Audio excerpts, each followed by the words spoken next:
definitely আহিছে বিশেষ agenda আছে কাৰণ এই মানুহৰ দুৰ্বল মুহূৰ্তত বৰদলৈ নাজমলে আকৌ বুকুত আঘাত আনিবৰ কাৰণে আহিছে কাৰণ পাহৰি গ'ল ন 1979, 79, 89, 99, 2009 আজি 50 বছৰ হ'ল নহয় পাহৰিলে আমাৰ বয়স হৈ গ'ল 50 গতিকে নিউ জেনেৰেশ্যনে কোন হু ইজ বদৰুদ্দিন নাজানে আইন 2005ত বাতিল হৈছে তেতিয়াই খুলিছে এইটো পাৰ্টি এটা বিশেষ পোষ্টত মন্ত্ৰী বিমল বৰা ডাঙৰীয়াই লিখিছে যে জাতিৰ শত্ৰু হাতত 500 টকাত বিক্ৰী নহ'ব এই পোষ্টটো কিয় লিখিলে আপোনালোকে জানেনে হয়তো কিছুমানে নিশ্চয় গম পাইছে এই পোষ্টটো মন্ত্ৰী বিমল বৰা ডাঙৰীয়াই কিয় লিখিলে আজি আজমল ডাঙৰীয়াই বানাকান্তৰ ৰাইজসকলক কিমান সহায় কৰি আছে কিমান মহিলাক 500 টকা বিলাই আছে তাৰ মাজতে কিছুমানে আহি কৈছে যে হিন্দু যুৱতী মহিলাসকলক 500 টকাৰ কাৰণে বদৰুদ্দিন আজমল ডাঙৰীয়াই ভৰি চুৱাই আছে মেইন কথাটো এইটোৱে যে হিন্দু মহিলাসকলে 500 টকাৰ কাৰণে আজমল ডাঙৰীয়া ভৰি চুলে আজমল ডাঙৰীয়াৰ ভৰি চোৱা ভিডিঅ'টো দেখাৰ পিছতে মন্ত্ৰী বিমল বৰা ডাঙৰীয়াই পোষ্ট কৰিছে যে জাতিৰ শত্ৰুৰ হাতত 500 টকাত বিক্ৰী নহ'ব আজমল ডাঙৰীয়াক এইখিনি সাহস কোনে দিলে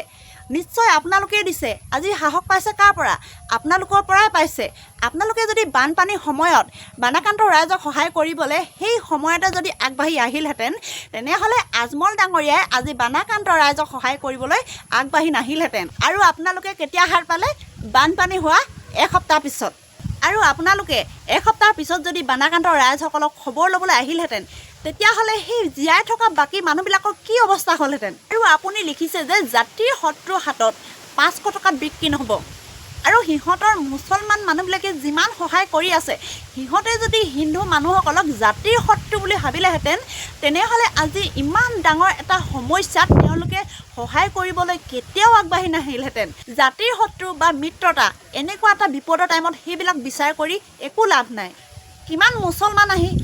পঞ্জাবী আহি অসমত যে বানাকান্তৰ ৰাইজসকলক সহায় কৰিলেহি আমাৰ অসমৰ ইউটিউবাৰো বহুত গৈ কিমান বানাকান্তৰ ৰাইজক সহায় কৰিলে সেইটো সময়ত এনেকুৱা এটা বিপদ আহিছে যে সেইটো টাইমত কাৰোবাৰ হিন্দু মুছলিম চাবলৈ সময় আছেনে যোনে যাক যেনেকৈ পাৰে সহায় কৰিছে মন্ত্ৰী বিমল বৰা ডাঙৰীয়াই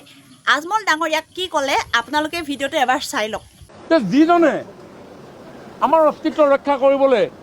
আগবাঢ়ি অহা লোকক সুৰক্ষা দিয়ে তেওঁ কেনেকৈ বন্ধু হ'ব আমাৰ পইচা থাকিব পাৰে কোটি কোটি টকা হাজাৰ কোটি টকা 500 টকা দলিয়াই দিব পাৰে কিন্তু শংকৰ গুৰুজনাৰ জন্মস্থানটোতো বহুত লাখ কোটি টকাটো কিনিব নোৱাৰে বৰদোৱাত শংকৰ গুৰুজনাৰ জন্মস্থান বহুত লাখ কোটি টকা দিলে কিনিব পাৰিব নেকি আপুনি বেলেগ দেশৰ জেগা কিন্তু দখলটো কৰিলে যদি ভাৰতীয় জনতা পাৰ্টি চৰকাৰ নাহিলেহেঁতেন এই গুৰুজনাৰ জন্মস্থান কেতিয়াবা উদ্ধাৰ হ'লহেঁতেন নেকি এই গুৰুজনাইতো অসমখনৰ বহুত নিৰ্মাণ কৰি থৈ গ'ল এই পবিত্ৰ মণিকূটত চাইতো সমাজখন শান্তিৰে বৰ্তি থাকে জ্যেষ্ঠজনে সমাজখন পৰিচালনা কৰাৰ পথ নিৰ্ণয় কৰে সমাজখনক সমীহ কৰে তাৰ মাজতহে আমাৰ পৰিৱেশ নিৰ্মাণ হ'ব গতিকে সেই পৰিৱেশত কুঠাৰাঘাত কৰা বদৰুদ্দিন আজমল 500 টকা নট ইম্পৰ্টেণ্ট কাক ৰক্ষণাবেক্ষণ দিব বিচাৰিছে যদি তেওঁৰ ওচৰত আমি শৰণ লওঁ তেতিয়াহ'লে 860জন মানুহৰ যি শ্বহীদৰ মূল্যাংকন আমি কেনেকৈ কৰিম এফালেদি জাতীয়তাবাদৰ কথা ক'ম আনফালেদি বদৰুদ্দিন আজমলৰ লগত মিলা মিছা দুইটা বস্তু একেলগে নহয় হয় জাতিৰ পক্ষত থাকিবলৈ হ'লে শ্বহীদক যেতিয়া আমি সেৱা কৰিম তেতিয়া বদৰুদ্দিন আজমলৰ লগত নহ'ব আৰু বদৰুদ্দিন আজমলৰ লগত যদি থাকে তেতিয়া আমি জাতিৰ পক্ষত আমি যি কৰিব লাগে কৰিম তেওঁলোকে সংস্থাপিত কৰা মানুহক আমি উচ্ছেদ কৰিম বিচিত্ৰতাৰে পৰিপূৰ্ণ অসম বিচিত্ৰতাৰে পৰিপূৰ্ণ ভাৰত ধৰ্ম নিৰপেক্ষ ভাৰত তাত অৰুণোদয় চবকে দিম